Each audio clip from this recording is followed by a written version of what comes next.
आप सब लोगों का हार्दिक स्वागत है आज के प्रोग्राम में। तो आज हमारा वैष्णव एटिकेट का सेशन है, जिसमें हम कंटिन्यू करेंगे साधना के बारे में। हम लास्ट टाइम साधना के ऊपर चर्चा कर रहे थे। ओम नमो भगवते वासुदेवाय। ओम नमो भगवते वासुदेवाय।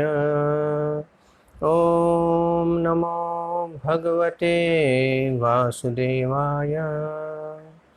उमाज्ञानतिमिरान्धस्य ज्ञानाञ्जन शलाकया चक्षुरुन्मीलितं येन तस्मै श्रीगुरवे नमः। श्रीचैतन्य मनोभीष्टं स्थापितं येन भूतले स्वयं रूपः मह्यं ददाति स्वपदान्तिकम्। जय श्री कृष्ण चैतन्य प्रभु नित्यानंद श्री अद्वैत गदाधर श्रीवास आदि गौर भक्त वृंद। हरे कृष्णा कृष्ण कृष्णा हरे हरे, हरे राम राम राम हरे हरे। हरे कृष्णा।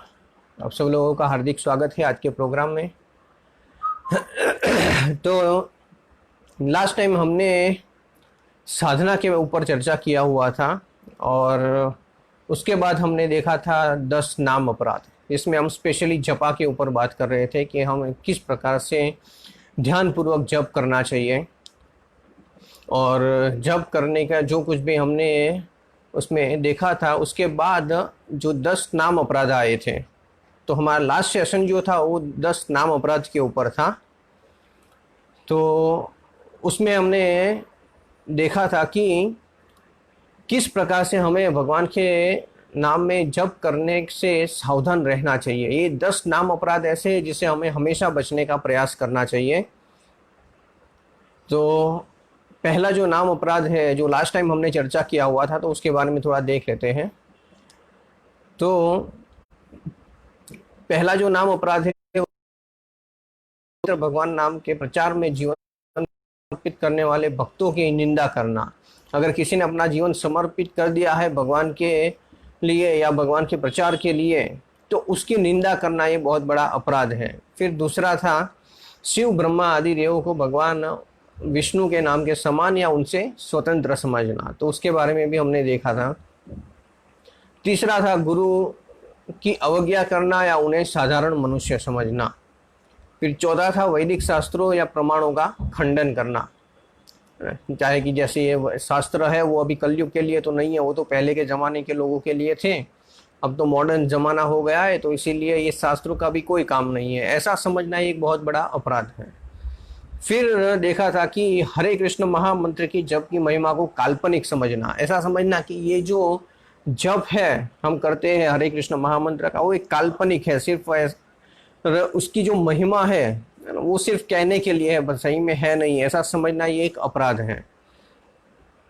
फिर है पवित्र भगवान नाम में अर्थवाद का आरोप करना, उसके अलग अलग मंतव्य, अपने मंतव्यों के हिसाब से अलग अलग उसकी डेफिनेशन बनाना और उसके बारे में बताना, तो ये एक अपराध है। फिर है भगवान के नाम के बल पर पाप करना, जैसे हरे कृष्ण महामंत्र जो है उससे हम कहते हैं सारे के सारे पाप धुल जाते हैं, तो इसीलिए उसका फायदा उठा के पाप करना, जैसे कि पाप करेंगे भी और फिर हरे कृष्ण महामंत्र का जप करेंगे तो ये सारे के सारे पाप धुल जाएंगे। तो इस प्रकार से नाम के बल पर पाप करना ये एक अपराध है। फिर है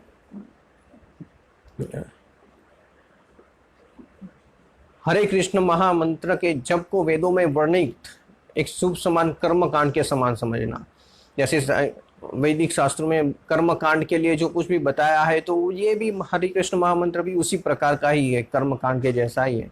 ऐसा अगर कोई समझता है तो वो एक अपराध है।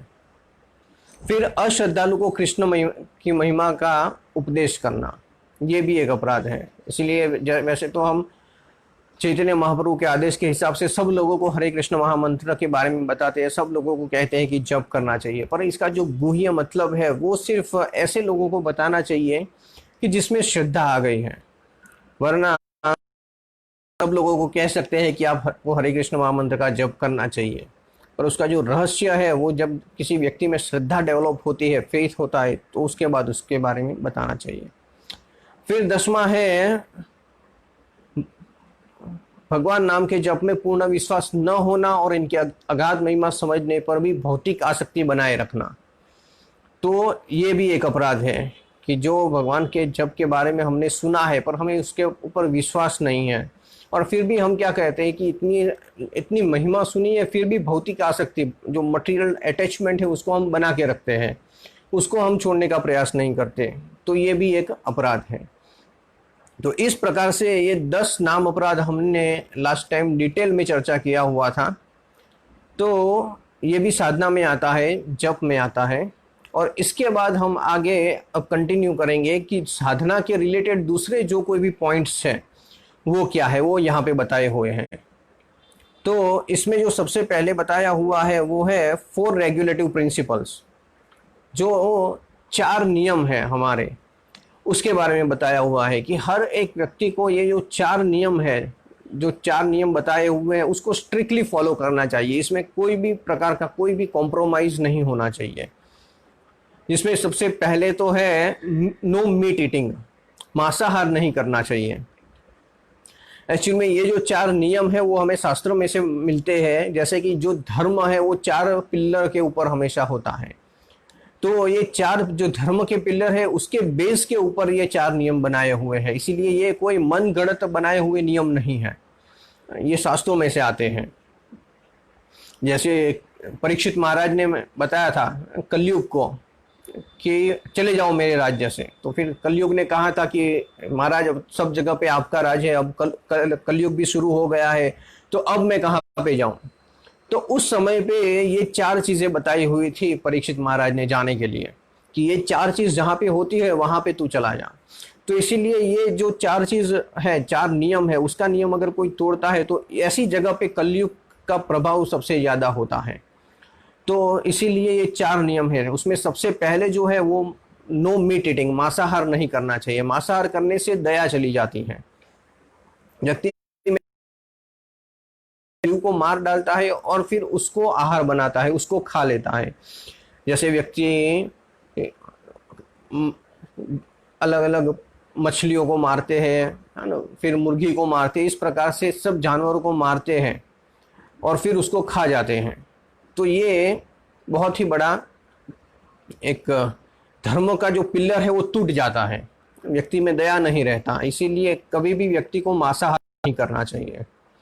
और मांसाहार के अंतर्गत जो ऑनियन और गार्लिक वो भी आ जाता है, प्याज और लहसुन, उसको भी यहाँ पे कैलकुलेट कर लिया हुआ है। क्यों? क्योंकि जो उसके लिए पूरा एक अलग स्टोरी है जो हमने कई बार सुना हुआ है कि जब जो सब देवता लोग और दानव लोगों के बीच में जो अमृत बांटा जा रहा था, तो उस समय पे जो भगवान फिर अमृत सब देवता लोगों को पिला रहे थे, तो उस समय पे 2 असुर, है ना, वहां पे आ गए थे, राहु और केतु, है ना, वहां पे बैठ गए थे उन लोगों की लाइन में, और वो लोग भी अमृत को उन्होंने ले लिया था। पर जैसे ही भगवान को पता चला कि ये दोनों असुर हैं, तो भगवान ने सुदर्शन से उनका गला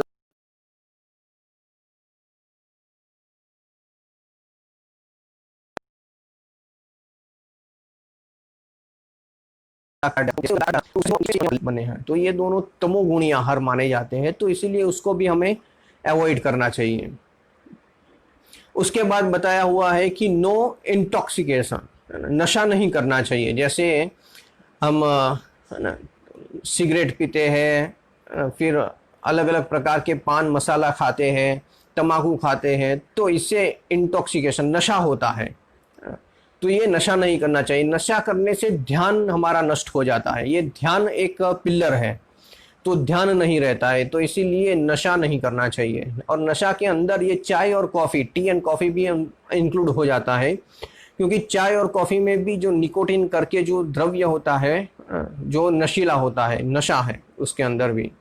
तो इसीलिए आप देखेंगे कि कोई भी व्यक्ति चाय या कॉफ़ी जिसको इसकी आदत होती है, तो वो नहीं मिलता है तो वो कुछ काम नहीं कर सकता, उसको बेचैनी लगती है, उसका दिमाग घूमने लगता है और वो कुछ काम नहीं कर सकता। फिर वो तो एक ही चीज़ बोलता है, हाँ पहले चाय को दो, उसके बाद वो पीने के बाद काम करूँगा। तो ऐसा क्यों होता है? क्योंकि एक नशा है, इसलिए। तो इंटॉक्सिकेशन नहीं करना चाहिए। फिर है इलिसिट सेक्स, है ना, जो शादी के बाहर जो स्त्री पुरुष का जो संबंध होता है उससे पवित्रता नष्ट हो जाती है, और पवित्रता धर्म का एक पिलर है। तो इलिसिट सेक्स नहीं होना चाहिए। और फिर नो गैम्बलिंग, जुआ नहीं खेलना चाहिए। जुआ खेलने से व्यक्ति में सत्यता नष्ट हो जाती है, व्यक्ति कभी सत्य नहीं बोल सकता, वो हमेशा झूठ ही बोलेगा। किस प्रकार से चीटिंग करें और कैसे धन इकट्ठा करें, उसका सिर्फ यही उद्देश्य रहता है। तो इसीलिए गैम्बलिंग नहीं होना चाहिए। गैम्बलिंग में जैसे स्टॉक मार्केट भी है, वो भी एक गैम्बलिंग ही है, तो उसको नहीं करना चाहिए। तो ये 4 धर्म के पिलर हैं, इसीलिए ये 4 इस प्रकार से नियम बने हुए हैं कि no meat eating, no illicit sex, no intoxication and no gambling. तो ये 4 चीज़ों को हमें हमेशा फॉलो करना चाहिए, क्योंकि ये हमारे साधना के लिए बहुत ही इंपॉर्टेंट है। इससे तो हम एक स्टेप भी आगे नहीं बढ़ सकते। उसके साथ साथ में बताया हुआ है कि कुछ ऐसी चीज़ है जो वो डिवोटी को हमेशा अवॉइड करनी चाहिए, है ना, उससे दूर रहना चाहिए वो सारी चीज़ों से। तो उसके बारे में कुछ पॉइंट्स बताए हुए हैं। तो उसमें बताया हुआ है कि वॉचिंग टीवी, है ना, जैसे मूवी देखते हैं, है ना, तो वो नहीं देखना चाहिए। टेलीविज़न में व्यक्ति जब मूवी देखता है तो उसे हमेशा उसको कोई अच्छे संस्कार नहीं मिलते हैं। उसमें सिर्फ किस प्रकार से, है ना, मारपीट होती है, या फिर किस प्रकार से लव करते हैं, एक एक बॉयज एंड गर्ल्स के साथ गर्लफ्रेंड होती है, लव बॉयफ्रेंड होते हैं, वो सारी चीज़ें यहाँ पे हमेशा होती है। और वो हमेशा व्यक्ति की जो चेतना है उसको बहुत ही डिस्टर्ब कर देता है, और व्यक्ति साधना में, जो स्पिरिचुअल लाइफ में, उसके प्रोग्रेस में वो रुकावट हो जाती है। तो इसीलिए उसको जो फिल्म्स होती है, कॉमर्शियल फिल्म्स होती है, उसको नहीं देखना चाहिए। टेलीविज़न, टीवी को हमेशा अवॉइड करना चाहिए। या फिर नॉन डिवोशनल वीडियोस होते हैं, तो ऐसी चीज़ों को अवॉइड करना चाहिए। साथ साथ में बताया हुआ है कि अलग अलग प्रकार के नॉवेल्स होते हैं या फिर मैगजीन्स होते हैं, जिसमें स्पोर्ट्स के बारे में बताया है, फिल्म्स के बारे में बताया है, पॉलिटिक्स बताए हैं। तो इस प्रकार की अलग अलग जैसी सोशल मैगजीन्स होती हैं, तो वैसी मैगजीन को अवॉइड करना चाहिए, क्योंकि वैसे पढ़ने के लिए तो हमारे पास बहुत सारे शास्त्र पढ़े हुए हैं, तो हमेशा उसको पढ़ना चाहिए। और फिर बताया हुआ है कि ऐसी जो एक्टिविटी होती है जो हमेशा व्यक्ति के कॉन्शियसनेस को डिस्टर्ब करते हैं, है ना, जो हमारी कॉन्शियसनेस को कंटामिनेट कर देती है, ऐसी जो एक्टिविटी होती है ना, उससे हमेशा दूर रहना चाहिए। तो ये हमारी भक्ति के लिए बहुत ही फेवरेबल है। जिस हम जितना इससे दूर रहते हैं उतना हमारा स्पिरिचुअल प्रोग्रेस ज़्यादा होता है, क्योंकि हमारी जो चेतना होती है वो शुद्ध रहती है।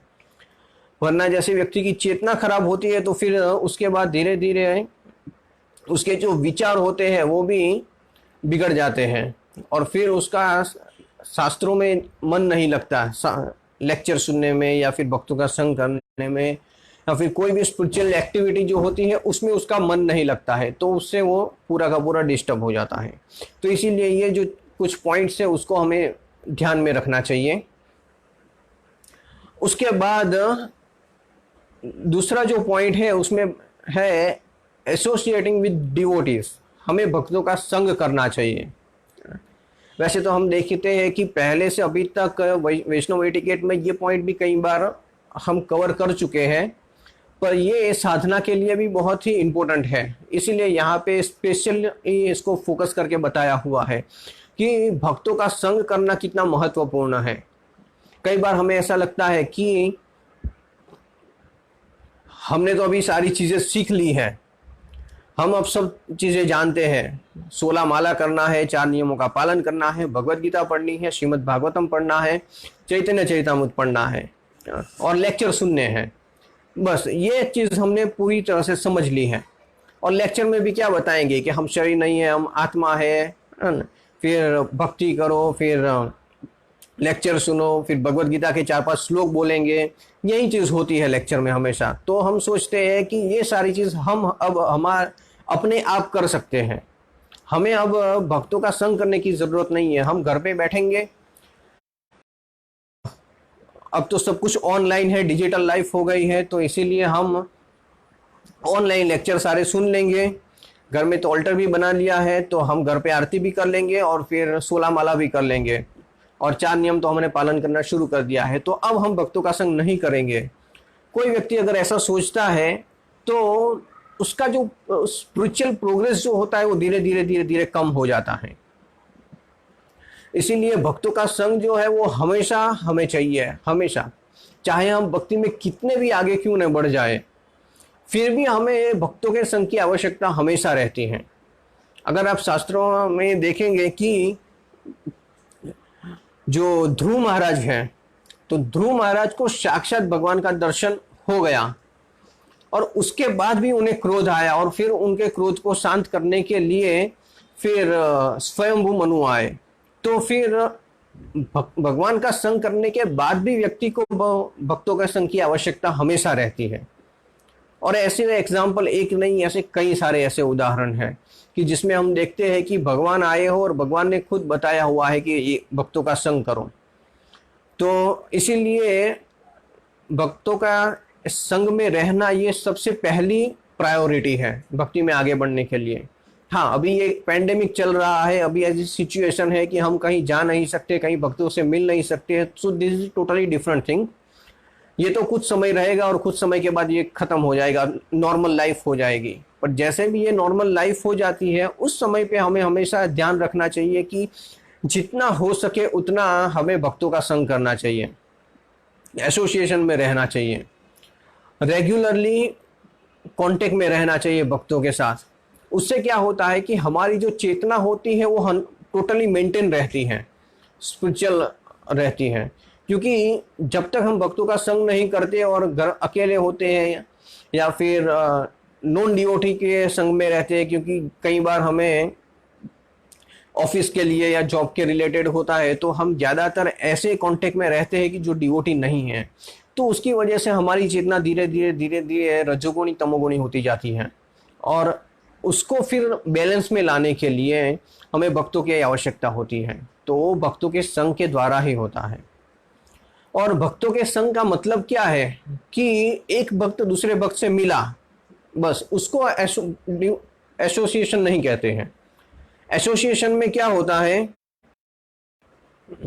कि भक्तों के साथ मिलना, उनके साथ संकीर्तन करना, उनके साथ कृष्ण कथा करना और सेवा करना, ये सारी एक्टिविटी इन्वॉल्व रहनी चाहिए जब हम भक्तों के साथ मिलते हैं। तो ये सारी एक्टिविटी अगर एक साथ मिलती है तब जाके ये हमारा एसोसिएशन हुआ, वरना तो जस्ट एक, जैसे कोई एक व्यक्ति दूसरे व्यक्ति से मिलता है, वैसे भी एक भक्त दूसरे भक्त से मिल लिया, कह दिया हाँ हाँ कैसे हो प्रभु जी, हरे कृष्ण कर दिया, और फिर 2-4 बातें कर ली और फिर अलग हो गए, तो इसको एसोसिएशन नहीं कहते। एसोसिएशन का मतलब है संकीर्तन, कृष्ण कथा होना चाहिए, सेवा होना चाहिए, ये सारी चीज़ें होनी चाहिए, पजलपा नहीं होना चाहिए।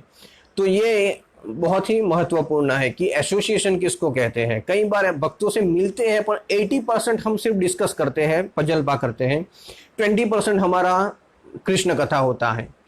तो ऐसा नहीं होना चाहिए। और दूसरी एक चीज़ है, एसोसिएशन का मतलब क्या होता है कि हम भक्तों के संग में रह के उनसे गाइडेंस लें। जैसे कि हर एक व्यक्ति के लिए को पास कोई ना कोई काउंसलर होना चाहिए। एक काउंसलिंग सिस्टम बहुत ही अच्छी होती है कि हम हमेशा की कोई एक सीनियर भक्त जो होता है उससे काउंसलिंग करें ले। जैसे देखिए 2 गुरु होते हैं, एक होते हैं शिक्षा गुरु और एक होते हैं दीक्षा गुरु। दीक्षा गुरु जो होते हैं वो हमें दीक्षा देते हैं, पर दीक्षा गुरु हमें हमेशा हमारे साथ नहीं रह सकते, या हम हमेशा दीक्षा गुरु के कांटेक्ट में नहीं रह सकते। तो इसीलिए होता है कि वहाँ पे एक शिक्षा गुरु होते हैं। तो जो शिक्षा गुरु होते हैं उससे हमेशा हम कांटेक्ट में रह सकते हैं और उससे हम शिक्षा ले सकते हैं। जो कुछ भी हमारे क्वेश्चंस है वो हम उससे जो भी कुछ भी हमारे डाउट्स है वो उनसे हम क्लियर कर सकते हैं। तो इस प्रकार से कोई एक हमारा ऐसा शिक्षा गुरु फिक्स होना चाहिए। कई बार लोग ऐसा करते हैं, हाँ, कि इसके पास भी गाइडेंस लेंगे, उसके पास भी गाइडेंस लेंगे, उसके पास भी गाइडेंस लेंगे, और ऐसा करके वो सब जगह पे जाते हैं और फिर वो कहीं के नहीं रहते। ऐसी सिचुएशन क्रिएट हो जाती है। वैसे आप देखेंगे कि मैथमेटिक्स के क्लासेस पूरे अहमदाबाद में बहुत जगह पे चलते हैं। बहुत सारे टीचर्स होते हैं जो मैथमेटिक्स सिखाते हैं। सब लोग सिखाते हैं अच्छा, सब लोग सेम ही पढ़ाते हैं, पर क्या हम सारे के सारे क्लासेस में जाके मैथमेटिक्स सीख सकते हैं? नहीं सीख सकते। हम क्या करते हैं, वो सारे के सारे क्लासेस जो चलते हैं उसमें से कोई एक क्लासेस को चूज करके वहां पे जाके हम पूरा फोकस करके वहां पे सीखते हैं। तो ये भी ऐसे ही है। सीनियर वक्त ऐसे बहुत सारे होते हैं जो बहुत सारे अच्छे गाइडेंस देते हैं और सब लोग अच्छा गाइडेंस देते हैं, पर हमारा उद्देश्य क्या होना चाहिए कि हम किसी एक जगह पे अच्छी तरह से फोकस करके गाइडेंस लें। और जैसे वीकली जो प्रोग्राम होते हैं, 2 प्रोग्राम होते हैं, 3 प्रोग्राम होते हैं, तो उसमें हमें रेगुलरली अटेंडेंस देना चाहिए, रेगुलरली हमें वहां पे जाना चाहिए। हम इसमें कई बार जाते हैं, कई बार नहीं जाते हैं। समय मिला तो पहुंच गए, समय नहीं मिला तो नहीं पहुंचे, ऐसी सिचुएशन हमारी हो जाती है। तो ये हमारा जो एसोसिएशन है वहां पे ब्रेकअप बहुत हो जाते हैं। तो ऐसी सिचुएशन हमारी नहीं होनी चाहिए। रेगुलरली हमारा भक्तों के साथ में ये एसोसिएशन कंटिन्यूसली रहना चाहिए, वरना हमारी जो लाइफ होती है वो एकदम ड्राई हो जाती है। फिर उसमें भक्तों का संग नहीं रहता। भक्तों के संग नहीं रहता तो धीरे धीरे जो हमारा हियरिंग है, चैंटिंग है, उसमें भी इंटरेस्ट धीरे धीरे कम होता है। चैतन्य महाप्रभु ने भी जो 5 चीजें बताई है करने के लिए, उसमें बोला है सबसे पहले साधु संग, और उसके बाद बताया भागवत श्रवण, नाम कीर्तन, और उसके बाद भागवत श्रवण, उसके बाद बताया मथुरावास, और उसके बाद बताया अर्च विग्रह की पूजा। तो उसमें ये 5 चीजों में सबसे पहली चीज बताई है वो है साधु संग। तो हमारे जो आचार्य है वो ऐसे ही साधु संग के ऊपर इतना फोकस नहीं करते। ये बहुत ही महत्वपूर्ण है, इसीलिए भक्तों के संग के ऊपर इतना भार दिया हुआ है। फिर जो एसोसिएशन होता है वो 2 तरह से भी होता है। एक होता है वपु और दूसरा होता है वाणी। ये 2 प्रकार से होता है। अगर आप फिजिकली वैष्णव और गुरु का संग करें और उनकी सेवा करें, या फिर इन वर्ड्स, शब्दों से आप संग करें, जैसे कि प्रभुपाद अपनी बुक्स के रूप में सब जगह पे अवेलेबल है। अब हम प्रभुपाद का संग कैसे कर सकते हैं? उनकी पुस्तकों के द्वारा। पुस्तक खोल के उनकी बुक्स को पढ़े और हम प्रभुपाद का संग कर सकते हैं करने के लिए। तो हम जब प्रचार करते हैं तो उसमें भी हम इस प्रकार से जो गुरु और वैष्णव का संग कर सकते हैं। तो इसीलिए ये दोनों चीज इंपॉर्टेंट है, वपु और वाणी।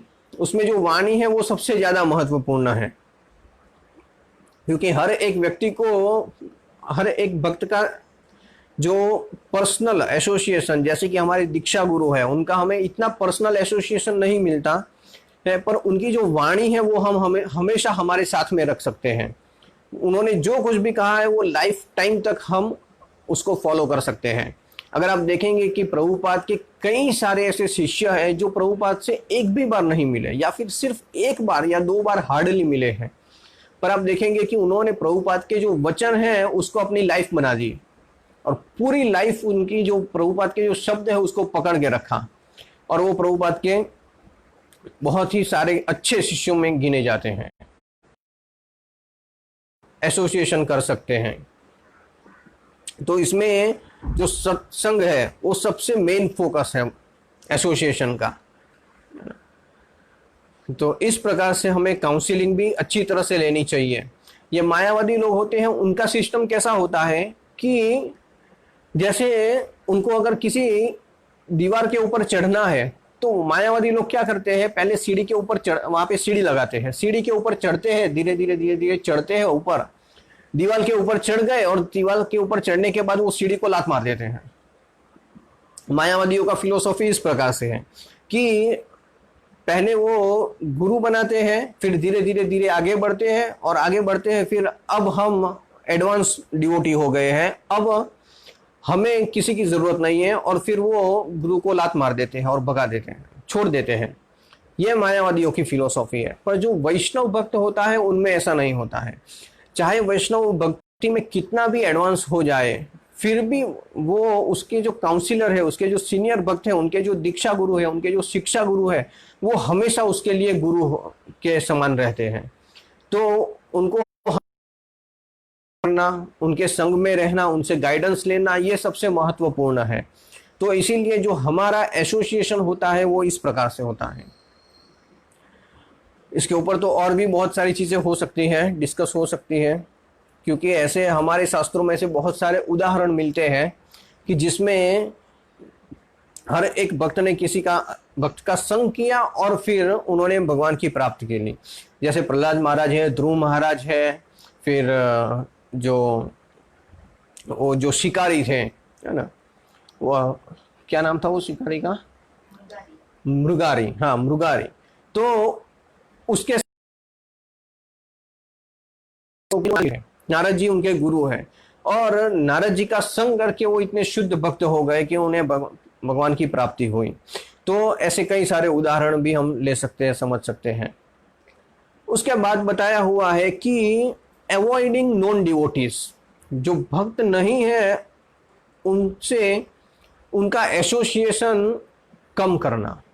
अवॉइडिंग, जितना बने हो उतना उसको अवॉइड करना चाहिए। अवॉइड करना मतलब, इसका मतलब ऐसा नहीं कि जैसे सब नॉन डिवोटी है वो तुच्छ है, इस प्रकार से वर्ताव नहीं करना है। क्योंकि हमने आगे के ही 4-5 सेशन के पहले ही हमने देखा था कि नॉन डिवोटी के साथ भी बिहेव कैसा करना है। जैसे कि हमारे कोई रिलेटिव्स है या हमारे कोई गेस्ट आया हुआ है और वो भी नॉन डिवोटी है, तो उनके साथ व्यवहार अच्छा करना है।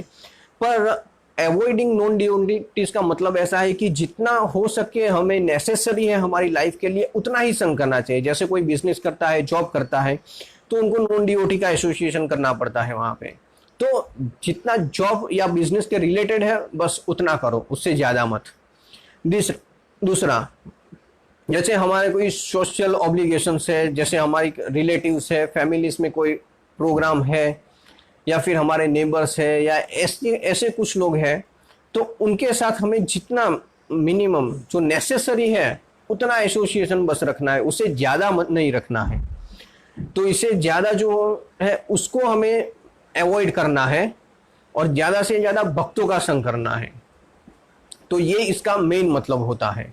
इसको अच्छी तरह से समझना चाहिए, वरना लोग उसको जैसे कोई तुच्छ व्यक्ति है उस प्रकार से बिहेव करने लगता है, और फिर जो डिवोटी की जो इमेज है उसको वो खराब कर देते हैं बाद में। फिर लोग ऐसा समझते हैं कि अरे ये देखो भक्ति कर रहा है मगर इसको तो कोई संस्कार ही नहीं है, कैसे बात करना है, कैसे होना चाहिए। हर एक व्यक्ति को लगना चाहिए कि यस, कृष्ण भक्ति में कोई व्यक्ति आता है तो उसमें अच्छे संस्कार आते हैं, उसका व्यवहार अच्छा हो जाता है, उसका बिहेवियर बहुत अच्छा है, तो ये सारी की उसमें विनम्रता भी ज्यादा है। तो ये सारी चीजें दिखनी चाहिए प्रैक्टिकली हमारे व्यवहार में।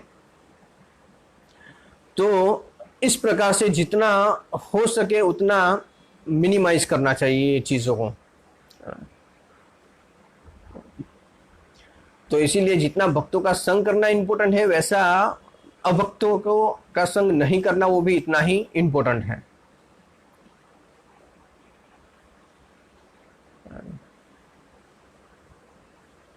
तो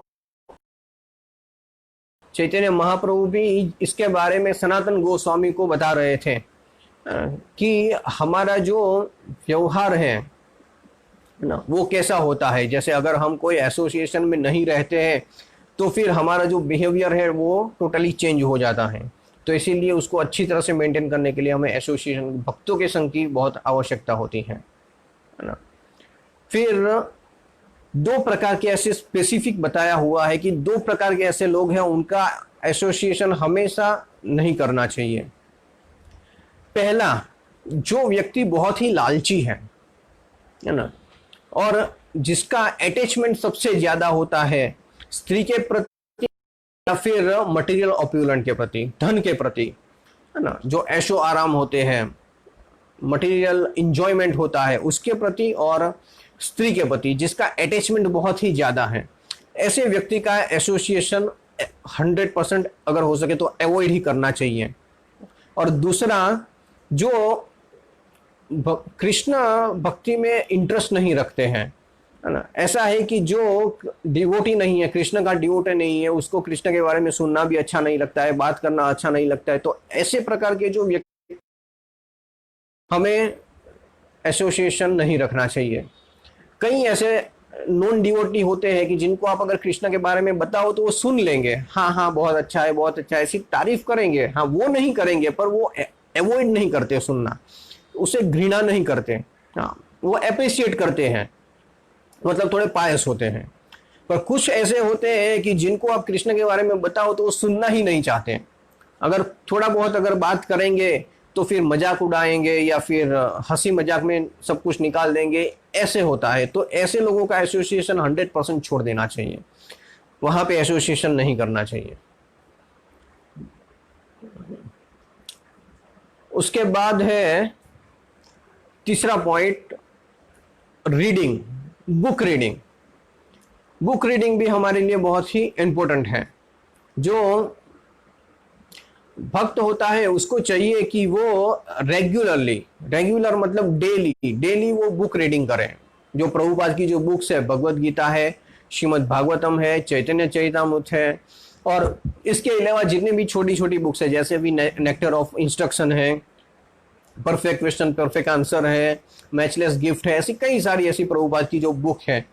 तो भक्तों को हमेशा ये बुक का अध्ययन करना चाहिए। बुक रीडिंग बहुत ही इंपॉर्टेंट है, श्रवणम और कीर्तनम, है ना, ये दो चीज बहुत ही महत्वपूर्ण है। जो बुक अगर आप रीड करते हो तो उससे व्यक्ति फिलोसॉफिकली वो स्ट्रांग होता है, उसका जो अंडर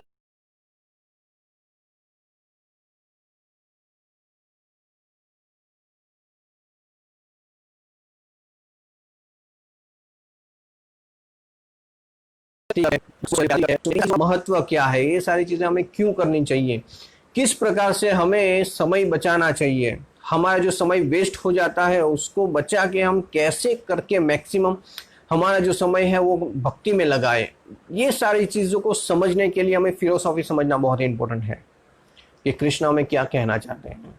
तो ये फिलोसॉफी हम तभी समझ सकते हैं जब हम ये बुक रीडिंग करेंगे, प्रभुपाद की बुक पढ़ेंगे। अगर आप देखेंगे कि अगर भगवत गीता में भी अगर आप श्लोक पढ़ेंगे और सिर्फ उसका परपट पढ़ लेंगे, सॉरी श्लोक पढ़ेंगे और ट्रांसलेशन पढ़ लेंगे, तो उसमें अगर आप नहीं समझ पाएंगे 100%। पर जब आप परपट पढ़ते हैं, प्रभुपाद की कमेंट्री पढ़ते हैं, तब जाके आपको अच्छी तरह से समझ में आता है कि यहाँ पे भगवान हमें क्या कहना चाहते हैं। तो ये हर जगह पे लागू होता है। श्रीमद् भागवतम में तो बहुत सारे ऐसे श्लोक्स हैं, तो उसमें भी बहुत ज़रूरत है हमें प्रभुपाद की कमेंट्रीज पढ़ने की। हाँ, प्रभुपाद की जो बुक्स है वो फर्स्ट प्रायोरिटी है, और प्रभुपाद की बुक पढ़ने के बाद अगर हमें पास समय मिलता है और पॉसिबल है तो फिर हम दूसरे जो हमारे आचार्य हैं उनकी या दूसरे हमारे जो सन्यासी उनकी बुक पढ़ सकते हैं। पर कई बार भक्त ऐसा भी करते हैं कि वो प्रभुपाद की बुक नहीं पढ़ते हैं और डायरेक्टली जो दूसरे हमारे जो बड़े आचार्य होते हैं उनकी जो टीकाएं हैं उसको पढ़ना शुरू कर देते हैं। तो ऐसा जनरली नहीं करना चाहिए। सबसे पहले प्रभुपाद जी की बुक पढ़नी चाहिए। वैसे पढ़ना कोई गलत चीज नहीं है, पर हमारी अंडरस्टैंडिंग के लेवल के हिसाब से हमें प्रभुपाद की जो कमेंट्री है उसको समझना बहुत जरूरी है, क्योंकि प्रभुपाद ने हमें प्रभुपाद की बुक से मिलता है। इसीलिए वो सारी दूसरी जो बुक होती है उसको पहले अवॉइड करना चाहिए। सबसे पहले प्रभुपाद की बुक पढ़नी चाहिए। प्रभुपाद की सारी बुक अगर पढ़ ली है तो फिर हम हमारे जो काउंसिलर होते हैं उनका गाइडेंस लेके हम फिर दूसरी बुक्स पढ़ सकते हैं, आचार्यों की बुक पढ़ सकते हैं। तो इसीलिए हमें ये सारी बुकों को पढ़ना चाहिए। अब बुक रीडिंग किसे कहते हैं? हम क्या करते हैं कि अभी तक हमने बुक ऐसे ही पढ़ी है जैसे कोई व्यक्ति नॉवेल पढ़ता हो या फिर कोई मैगजीन पढ़ता हो। तो हम जनरली बुक इस प्रकार से पढ़ते हैं कि श्लोक पढ़ा, उसका ट्रांसलेशन पढ़ लिया, फिर उसके परपट पढ़ लिया, फिर दूसरा श्लोक ट्रांसलेशन पढ़ा, उसका परपट पढ़ लिया। इस तरह से हम जाते रहते हैं कंटिन्यूसली। और फिर कुछ समय के बाद आप देखेंगे तो हमें पता नहीं होता है कि पहले हमने क्या पढ़ लिया। तो इसके लिए हमारा जो बुक रीडिंग होता है वो जैसे हम स्टडी करते हैं, जैसे हम स्कूल में या कॉलेज में पढ़ते थे और जैसे कोई उसका एग्जाम देना है और उसके लिए अच्छी तरह से जो प्रिपरेशन करते थे समझ के, वैसे बुक रीडिंग करना है। एकदम सिंसियरली, अटेंटिवली और सिस्टमेटिकली बुक रीडिंग करना है। में आ गई, उठा ली और पढ़ ली, दूसरे दिन दूसरी कोई बुक उठा ली और पढ़ ली, इस प्रकार से बुक रीडिंग नहीं होता है। बुक रीडिंग के लिए अच्छी तरह से पूरा प्लानिंग चाहिए, सिंसियरिटी चाहिए और सिस्टमेटिकली उसको पढ़ना चाहिए कि आप वो सारी की सारी फिलोसॉफी को अच्छी तरह से समझे कि कृष्ण और हमें क्या कहना चाहते हैं, प्रभुपाद हमें क्या समझाना चाहते हैं, तब जाके ये बुक रीडिंग कहलाता है। इसलिए आप देखिए कि प्रभुपाद ने क्लास रखा है, भागवतम क्लास और भगवद गीता क्लास। क्लास मतलब अच्छी तरह से स्टडी, उसको अच्छी तरह से समझना, है ना। सिर्फ कोई नॉवेल पढ़ते हैं वैसे नहीं पढ़ना है इसको, तो ऐसा बुक रीडिंग होना चाहिए, तो हम उसकी फिलोसॉफी को अच्छी तरह से गहराई से समझ सकते हैं। और जब हम इसलिए फिलोसॉफी को समझेंगे तो हमारे अंदर डिटर्मिनेशन बहुत बढ़ जाएगा, जो हमारा फेथ होता है वो अच्छा होगा और उसकी वजह से हमारा स्पिरिचुअल एडवांसमेंट अच्छी तरह से हो सकता है। और जो बुक रीडिंग है वो हमारे प्रचार के लिए तो बहुत ही महत्वपूर्ण है, क्योंकि हमारा ये जो संस्था है वो संस्था प्रचार करने के लिए है ना। यहाँ पे सिर्फ भजनानंदी नहीं होते हैं, यहाँ पे जो भी भक्त होते हैं वो गोष्ठानंदी होते हैं, वो अपना भजन भी करते हैं और साथ में प्रचार भी करते हैं। झारे देखो तारे कहो कृष्ण उपदेश, हमें सब लोगों को ये प्रचार भी करना है, चाहे वो एक व्यक्ति को कोई करे या फिर 10 व्यक्ति को करे या फिर वो 100 व्यक्ति को करे, पर ये प्रचार है। तो इसीलिए प्रचार में हमेशा ये बुक रीडिंग का इंपॉर्टेंस सबसे ज्यादा है। बुक रीडिंग की वजह से कोई व्यक्ति कोई भी प्रश्न करे तो आप उसको अच्छी तरह से आंसर दे सकते हैं, पर हमने बुक रीडिंग ही नहीं किया है, हमने कुछ समझा ही नहीं है, हम कंफ्यूज हो जाते हैं। तो इसीलिए हमारा बुक रीडिंग बहुत ही इंपॉर्टेंट है। Book reading is also equal to hearing, क्योंकि हम पढ़ रहे हैं और समझ रहे हैं, तो ये हियरिंग है। श्रवणम कीर्तनम, ये दो चीज आप अच्छी तरह से समझिए। आप बुक पढ़ रहे हैं मतलब आप हियरिंग कर रहे हैं, मतलब आप श्रवणम कर रहे हैं, और आप जब प्रचार कर रहे हैं तो मतलब आप लोगों को बता रहे हैं, तो दिस इज द कीर्तन। तो ये हो गया श्रवणम एवं कीर्तनम, ये दोनों पैरेलली चलता है। श्रवणम अगर अच्छी तरह से होगा तो कीर्तन अच्छी तरह से होगा, और कीर्तन अच्छी तरह से होगा श्रवणम भी अच्छी तरह से होगा। तो इसको दोनों को पैरेलली लेना है। तो इसीलिए हमारे लिए बुक रीडिंग बहुत ही जरूरी है। फिर नेक्स्ट पॉइंट है डिवोशनल सर्विस, सेवा का मूड, जो हमें किसी न किसी प्रकार से हमेशा किसी न किसी सेवा में एंगेज रखना चाहिए। अगर आप देखिए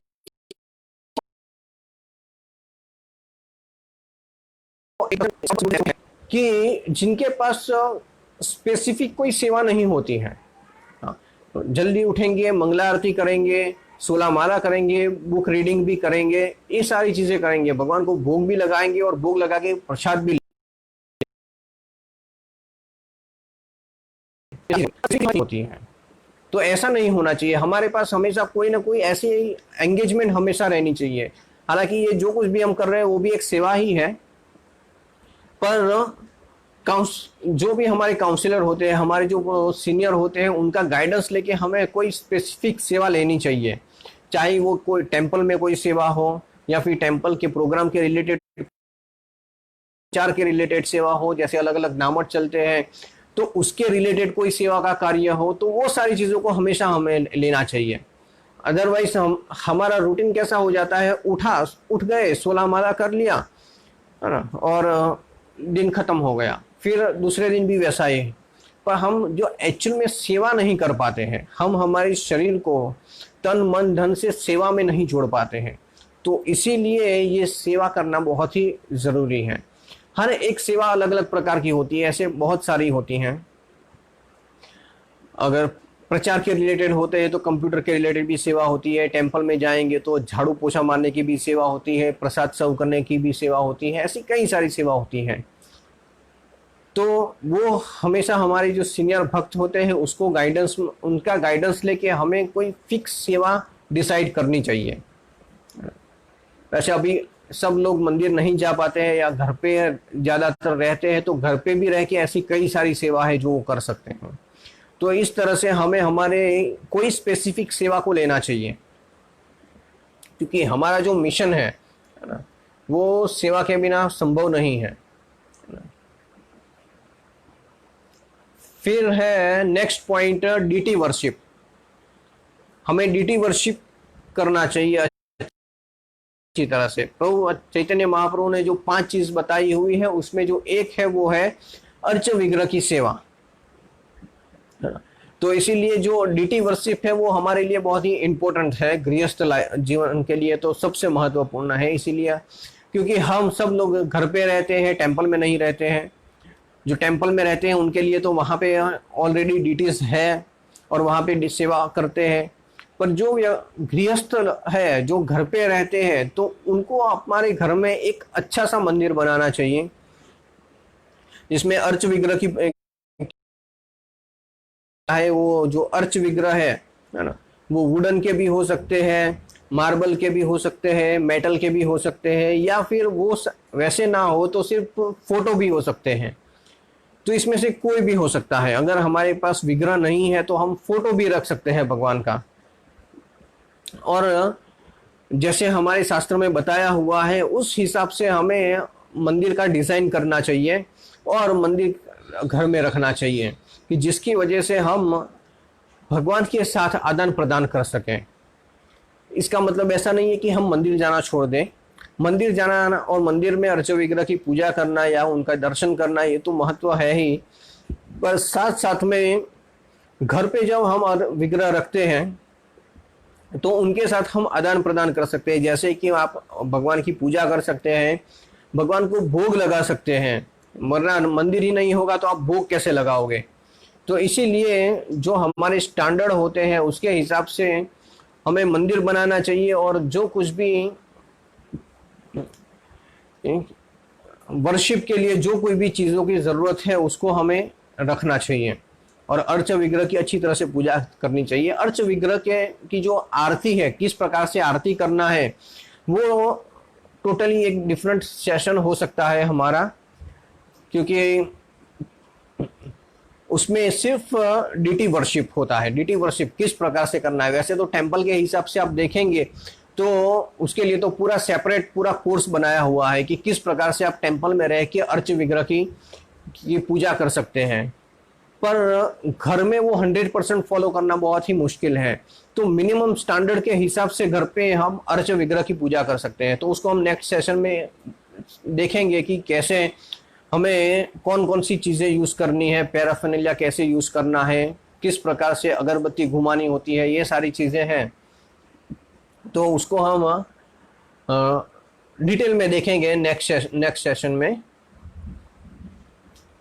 फिर जो हमारे विग्रह होते हैं जैसे गौर निताई है या फिर जगन्नाथ जी है, वो सबसे प्रीफरेबल है घर पे रखना। और राधा कृष्ण भी रख सकते हैं, पर राधा कृष्ण की जो अर्च विग्रह की जो पूजा है वो बहुत ही स्ट्रिक्ट होती है।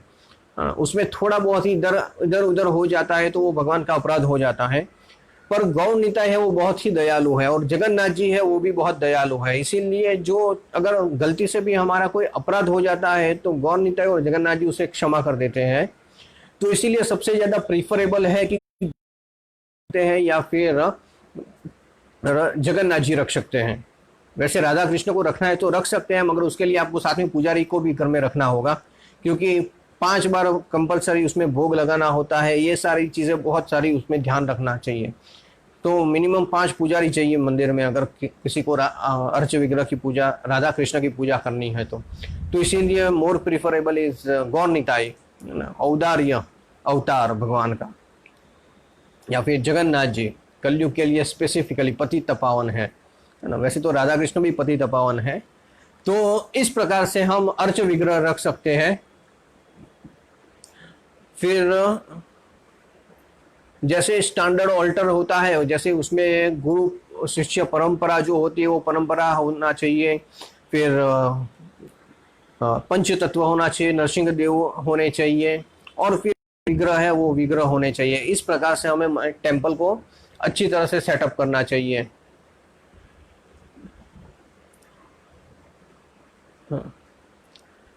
जो मंदिर में जो विग्रह होते हैं उनकी प्राण प्रतिष्ठा के साथ विधि होती है, इसीलिए वो बहुत ही स्ट्रांग होती है। पर घर पे उसमें हम उसमें से जो कुछ भी हमारे लिए पॉसिबल है वो रूल्स रेगुलेशन को हमें घर पे फॉलो करना चाहिए। हमने आगे भी एक बार देखा हुआ था।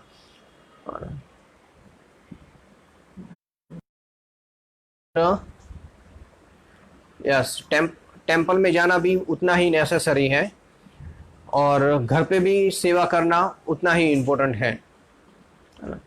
और घर पे अगर विग्रह होंगे तो हम अच्छी तरह से उनको भोग लगाएंगे।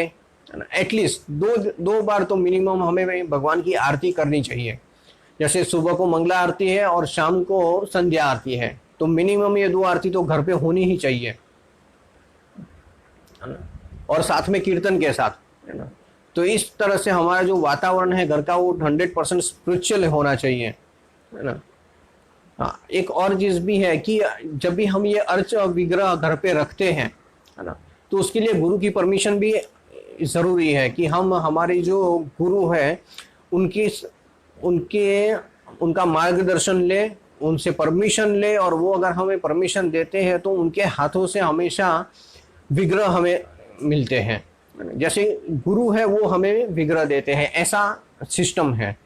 तो इसी तरह से भक्त भी है कि जो विग्रह लाते हैं, गुरु की परमिशन लेते हैं, गुरु की परमिशन से विग्रह लाते हैं, और सबसे पहले विग्रह गुरु महाराज के पास ले जाते हैं और उनके हाथों से अभिषेक करवाते हैं, और फिर उनकी घर पे सेवा शुरू करते हैं। तो दिस इज मोर प्रीफरेबल, ऐसा वो सबसे ज़्यादा अच्छा है। तो इस प्रकार से अर्च विग्रह की पूजा होनी चाहिए। अगर ऐसा हो है कि अगर फैमिली जो है घर पे कोई नहीं है और किसी को अगर आउट ऑफ स्टेशन जाना हुआ है, तो क्या होगा? तो उसके समय में जो विग्रह हमारे होते हैं उनको, है ना, रेस्ट मोड में, है ना, पुट इनटू द रेस्ट, वो आराम कर रहे हैं उस अवस्था में। जैसे कि शाम को हम जब भगवान को सुला देते हैं, तो उस प्रकार से हमें विग्रह को सुला देना चाहिए और फिर हमें जाना चाहिए। या फिर ऐसे ही कि मंदिर खुला छोड़ के आउट ऑफ स्टेशन अगर चले गए और घर बंद रह गए और भगवान का ऑल्टर खुला का खुला रह गया, ऐसा नहीं होना चाहिए। जो हमारे घर में अगर कोई छोटे छोटे बच्चे होते हैं तो उनको भी हमें एंगेज करना चाहिए ये भगवान की वर्शिप में, डीटी वर्शिप में। तो उसे जो बच्चे होते हैं वो बचपन से ही ये सारी की सारी एक्टिविटी सीख जाते हैं। हम अभी बड़े होके ये सारी चीज़ें सीख रहे हैं, तो जो बच्चे होते हैं वो छोटे होते हैं तब से ये सारी चीज़ें सीख जाते हैं, तो उनको अलग से सिखाने की ज़रूरत नहीं पड़ती है। घर में कर रहे हैं तो वही चीज़ें वो भी साथ साथ में कर रहे हैं, तो बच्चों का कॉन्शियसनेस भी बहुत ही अच्छा हो जाता है, स्पिरिचुअल रहता है। और जो अर्च विग्रह है उनकी अच्छी तरह से देखभाल रखनी चाहिए। जो उनके लिए जो कपड़े होते हैं, जो ड्रेसेस होते हैं, जो ज्वेलरीज होते हैं, वो भी अच्छी तरह से लाने चाहिए। कोई भी ऐसे ही नॉर्मल नहीं होना चाहिए, बहुत ही ऑपुलेंट, क्योंकि हमेशा प्रभुपाद कहते हैं कि ये this is the supreme personality of God head, ये पूर्ण पुरुषोत्तम परमेश्वर है, और उनके लिए जो चीज़ हम यूज़ करते हैं हमारी कैपेसिटी के हिसाब से, पर वो अच्छा होना चाहिए, नीट एंड क्लीन होना चाहिए। और उसमें हमेशा ध्यान रखना चाहिए कि किस प्रकार से हम भगवान के रेगुलरली जो ड्रेसिंग है उसको करें, ज्वेलरी ऑफर करें। तो इस प्रकार से डीटी वर्शिप होता है। और उसमें अगर साथ साथ में हमारे लिए अगर पॉसिबल है तो तुलसी महारानी की भी सेवा इस प्रकार से करनी चाहिए। जो तुलसी महारानी है, तुलसी देवी है, वो भक्ति देवी है, हमें भक्ति प्रदान करते हैं। तो और तुलसी जो है वो सबसे ज्यादा प्रिय है भगवान को। भगवान तुलसी के बिना भोग भी स्वीकार नहीं करते, इसीलिए भगवान को जो कुछ भी भोग लगता है उसमें तुलसी रखी जाती है। तो इसीलिए तुलसी का जो पूजा है वो भी इतना ही इम्पोर्टेंट है हमारे लिए। आप देखेंगे तो प्रभुपाद ने पूरा सिस्टम ही ऐसा बनाया हुआ है कि हम सुबह को मंगला आरती के बाद तुलसी आरती के पहले भी तुलसी आरती होती है, तो दिन में 2 बार तुलसी आरती भी होती है। हमें घर पे तुलसी का पौधा भी रखना चाहिए, है ना, रेगुलरली उसको अच्छी तरह से मेंटेन करना चाहिए, उनको सनलाइट मिले, उसको पानी अच्छी तरह से दे और अच्छी तरह से पौधा रहे। और उसकी रेगुलरली 2 टाइम इस प्रकार से आरती भी हमें करनी चाहिए, क्योंकि जो तुलसी की आरती करने से हमारी जो भक्ति है उसमें बढ़ोतरी होती है, हमें भक्ति मिलती है। यस, जब हम अर्च विग्रह की पूजा करते हैं तो उसमें हमें एक चीज और ध्यान में रखना चाहिए कि हम भगवान को तुलसी बहुत ही प्रिय है, इसीलिए हम भगवान को तुलसी ऑफर करते हैं। तो तुलसी जो है वो कृष्ण को ऑफर होती है, और चैतन्य महाप्रभु को ऑफर होती है, नरसिंह देव को ऑफर होती है। मतलब भगवान के जो विष्णु के जितने भी अवतार हैं और कृष्ण है, उनको ये तुलसी ऑफर होती है। जो राधा रानी है उनके चरणों में तुलसी ऑफर नहीं होती, राधा रानी के हाथ में तुलसी को दिया जाता है। तो इसीलिए हमेशा आप देखेंगे कि टेम्पल में जैसे राधा रानी का ऐसे हाथ होता है तो हाथ में तुलसी लगाई होती है, तुलसी वहां पे हाथ में देते हैं, पर कृष्ण के चरणों में तुलसी लगाई जाती है। तो इसीलिए और जितने भी विग्रह है उसमें भगवान के चरणों में तुलसी ऑफर की जाती है, या फिर तुलसी का हार भी भगवान को पहनाया जाता है कृष्ण को, पर राधा रानी को सिर्फ हाथ में तुलसी दी जाती है। जो पंच तत्व है उसमें जो चैतन्य महाप्रभु है, नित्यानंद प्रभु है, उनको तुलसी ऑफर होती है, दूसरे को ऑफर नहीं होती है। और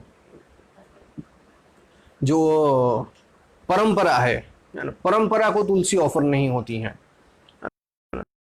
तो फिर हमारे गुरु का जो अगर फोटो है तो उसको भी तुलसी हम ऑफर नहीं कर सकते, क्योंकि तुलसी जो है वो भगवान की सेवा के लिए यूज होती है। तो इसीलिए ये चीज हमें ध्यान रखना चाहिए कि अल्टर में हम जब भी इस प्रकार से सेवा करें या तुलसी ऑफर करें तो इसको मेंटेन करना चाहिए। शालिग्राम अगर होते हैं तो शालिग्राम को तो जितना हो सके उतना तो तुलसी ऑफर करना चाहिए। तो इस प्रकार से हम तुलसी भी ऑफर कर सकते हैं। और भगवान को भोग जब लगाते हैं तब तो हमेशा ध्यान रखना चाहिए कि हर एक चीज में, भगवान को अगर पानी देते हैं तो पानी में भी तुलसी होनी चाहिए, और जब भोग लगाते हैं तो भोग में भी हर जितनी आइटम होती है वो सारी की सारी आइटम में एक एक पत्ता होना चाहिए तुलसी का, तब जाके भगवान भोग स्वीकार करते हैं, वरना तुलसी के बिना भगवान भोग स्वीकार नहीं करते।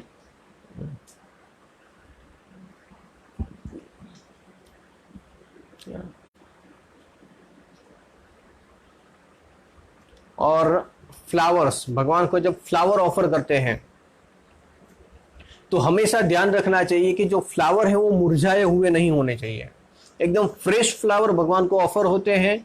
और ऐसे फ्लावर ऑफर करने चाहिए कि जिसमें से खुशबू आती है, ऐसे फूल हमेशा ऑफर करने चाहिए। और कुछ फूल ऐसे भी होते हैं कि जिसमें से खुशबू आते ही नहीं है, उसमें कोई सुगंध है ही नहीं, तो अगर हो सके तो वैसे अवॉइड करने चाहिए, वैसे नहीं ऑफर करने चाहिए। भगवान को अच्छे फूल, फ्रेश फूल और जिसमें से बहुत खुशबू आती है, सुगंध आती है, वैसे फूल ऑफर करने चाहिए। इसमें हमारा एक टॉपिक है डीटी वर्शिप के रिलेटेड, तो उसमें हम अगर चाहे तो डिटेल में नेक्स्ट सेशन में उसको कुछ कवर कर सकते हैं, जिसमें आरती पूरी की पूरी कैसे होती है पूरे सुबह से लेकर शाम तक, और आरती में कौन कौन सी चीज़ें यूज़ होती हैं और कितनी बार उसको घुमाना है, वो सारी चीज़ें के ऊपर हम डिस्कस करेंगे। उसके बाद नेक्स्ट टॉपिक है ऑस्टिरिटी, तपस्या। तपस्या करनी चाहिए। वैसे तो हमारी लाइफ में वैसे तपस्या जैसा कुछ रहा नहीं है, पहले के ज़माने में कंपैरिजन में जो लोग तपस्या करते थे वैसी तपस्या हमारे अंदर अब रही नहीं है, पर कुछ ऐसी चीज़ें हैं जो तपस्या के रूप में हमारे पास है अभी, तो उसको हमें हमेशा फॉलो करना चाहिए। जैसे कि सुबह को जल्दी उठना है, नहा धो के तैयार होके फिर भगवान को की आरती करनी है, और फिर 16 माला करना है। तो ये सारी चीज़ें हैं, नेसेसरी है, वो हमारे लिए एक तपस्या है। वैसे एक्चुअल में ये तपस्या नहीं है, पर हमें आदत नहीं है, इसीलिए हमारे लिए तपस्या बन गया है, तो उसको अच्छी तरह से करना चाहिए।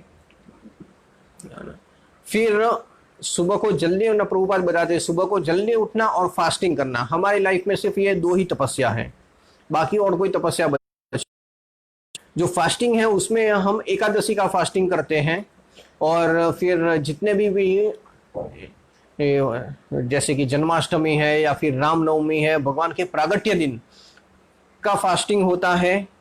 और जो हमारे आचार्य है, आचार्य की जो अपीयरेंस और डिसअपीयरेंस डे होता है, तो उसमें हाफ डे फास्टिंग होता है, टिल नून, दोपहर तक ही फास्टिंग होता है। तो जो वैष्णव डिवोटीज होते हैं वो इसको फॉलो करते हैं। एकादशी जो उत्सव, जो प्रागट्य दिन है होते हैं, उसमें फास्टिंग, और आचार्य के अपीयरेंस डिसअपीयरेंस, आविर्भाव और तिरोभाव, ये दिन होते हैं, तब हाफ डे फास्टिंग, इतना फास्टिंग हम करते हैं, तो उसको करना चाहिए।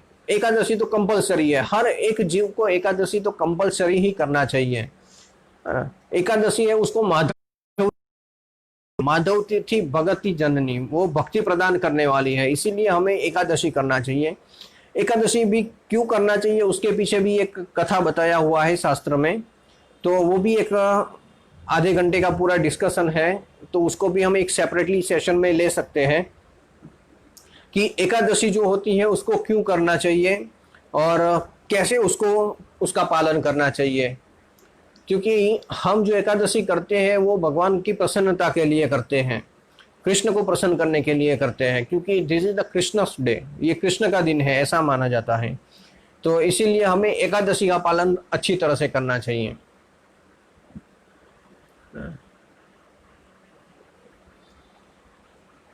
एकादशी में भी बहुत सारी चीज़ें हैं, पर हम उसको डिटेल में चर्चा करेंगे पूरे एक सेशन में। और उसके बाद है चतुर्मास। चतुर्मास का भी करना चाहिए जितना हो सके उतना। जो चतुर्मास जो होता है, मतलब ये अभी जो शुरू हुआ है ना, जो 4 महीने होते हैं, तो वो 4 महीने में कुछ अलग अलग प्रकार से भक्त लोग अलग अलग उसको करते हैं, फॉलो करते हैं। कुछ भक्त ऐसे होते हैं कि चारों के चारों महीने जो होते हैं वो एक टाइम खा के फास्टिंग करते हैं, सिर्फ दोपहर को प्रसाद लेते हैं या फिर सिर्फ शाम को ही लेते हैं, एक ही टाइम प्रसाद लेते हैं।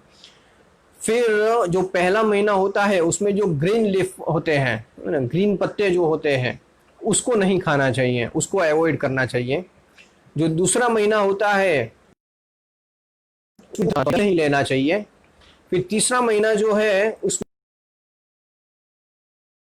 और चौथा महीना जो है उसमें उड़द की दाल वो नहीं लेनी चाहिए। इस प्रकार से जो चतुर्मास के जो 4 महीने हैं उसको फॉलो करना चाहिए। ये जो चतुर्मास का जो लास्ट मंथ है वो है कार्तिक महीना, है ना, अंतिम। तो उसको बहुत ही अच्छी तरह से, जितना हो सके उतना अच्छी तरह से उसको फॉलो करना चाहिए।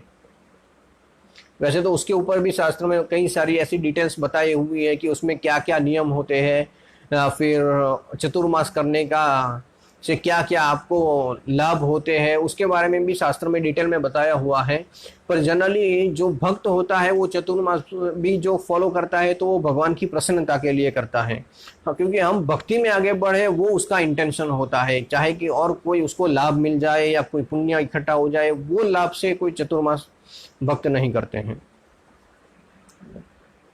तो उसको फॉलो करना चाहिए। उसके बाद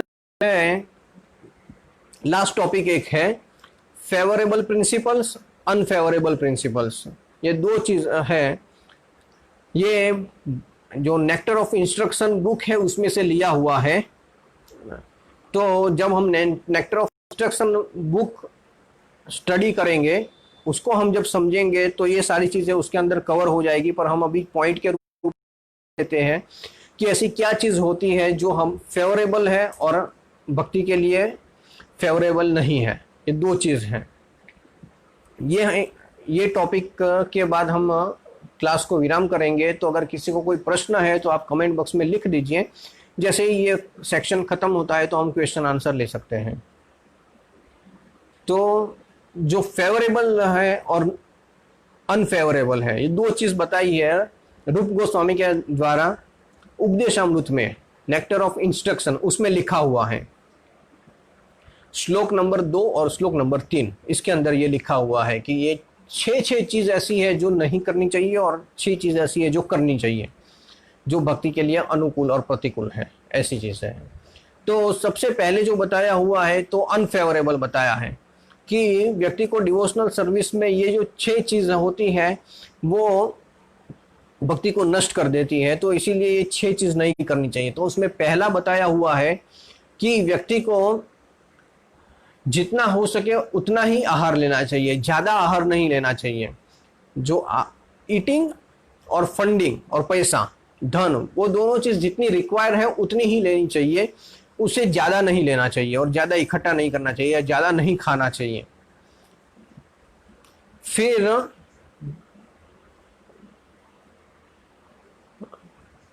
जो मटेरियल एक्टिविटी है ना, जो मटेरियल जैसे कि कोई बिजनेस है, पैसा कमाना है, उसके लिए बहुत ही एंड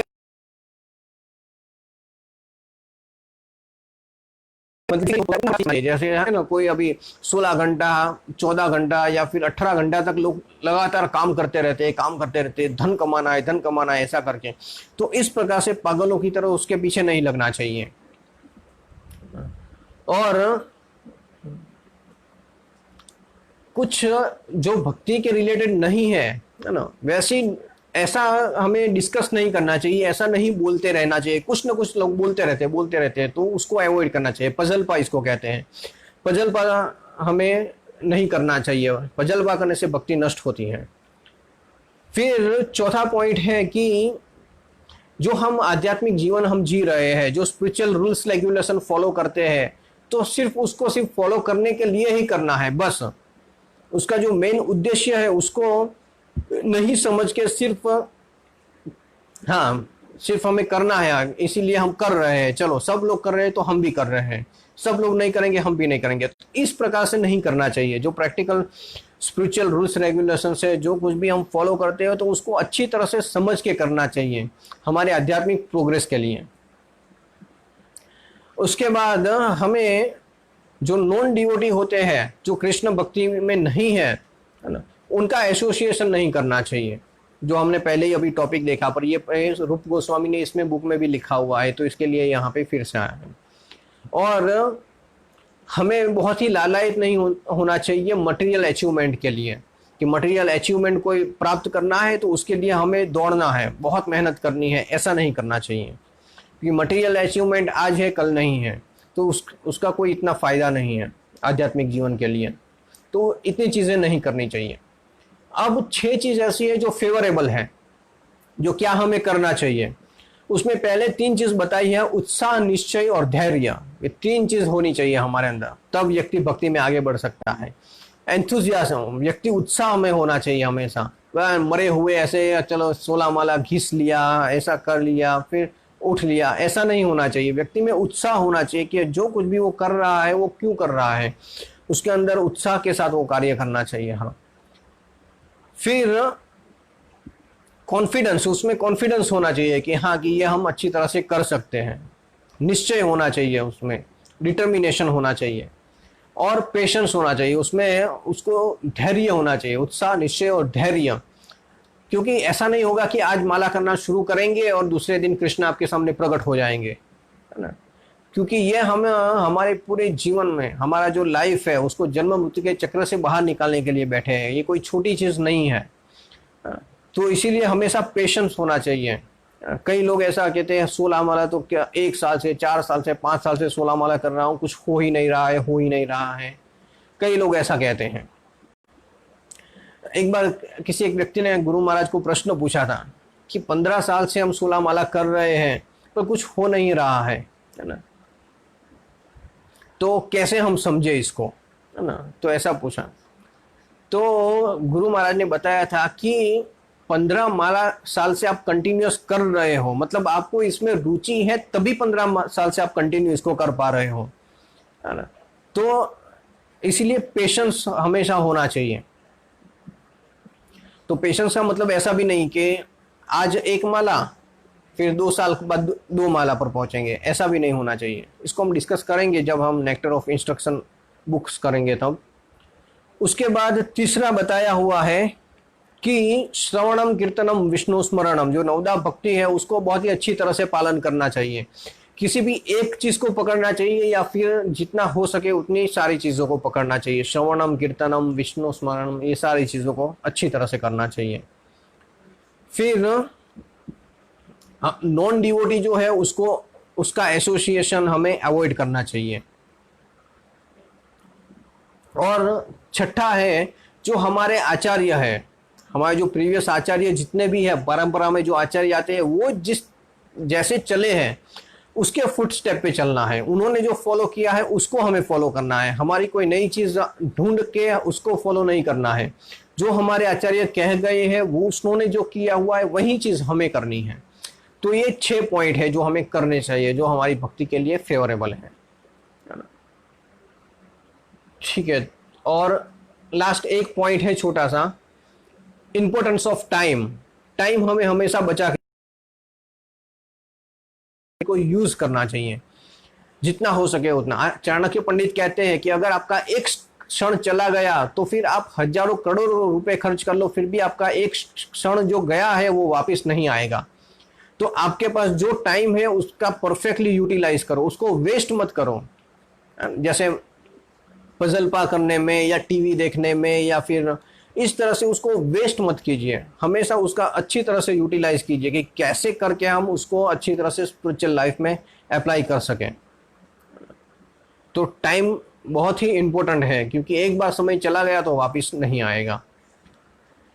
तो बस यहाँ तक है, हमारा जो साधना का जो सेक्शन है वो यहाँ तक है।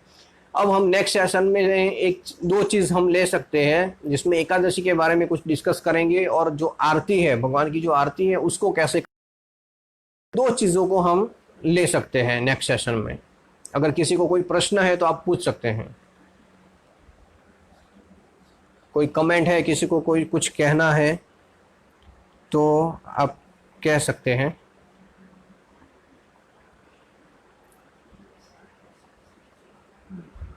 Please send us right text of the favourable. अच्छा, माता जी को का हाँ सजेशन है कि जो अभी बताया है फेवरेबल और नॉन फेवरेबल, जो कोई भी ये 6 पॉइंट है, तो वो 6 पॉइंट हम आपको व्हाट्सएप में मैसेज कर देंगे कौन कौन से हैं। वैसे अगर आपके पास अगर नेक्टर ऑफ इंस्ट्रक्शन बुक है तो उस बुक में खोल के आप दूसरा श्लोक और तीसरा श्लोक पढ़ेंगे तो उसमें आपको मिल जाएगा कि दूसरा एक श्लोक फेवरेबल के लिए बताया हुआ है और दूसरा है वो नॉन फेवरेबल के लिए बताया हुआ है। तो इस प्रकार से ये 2 श्लोक हैं। फिर भी हम व्हाट्सएप में आपको भेज देंगे। और किसी को कोई प्रश्न है तो पूछ सकते हैं। नीता माता जी નથી કોઈ।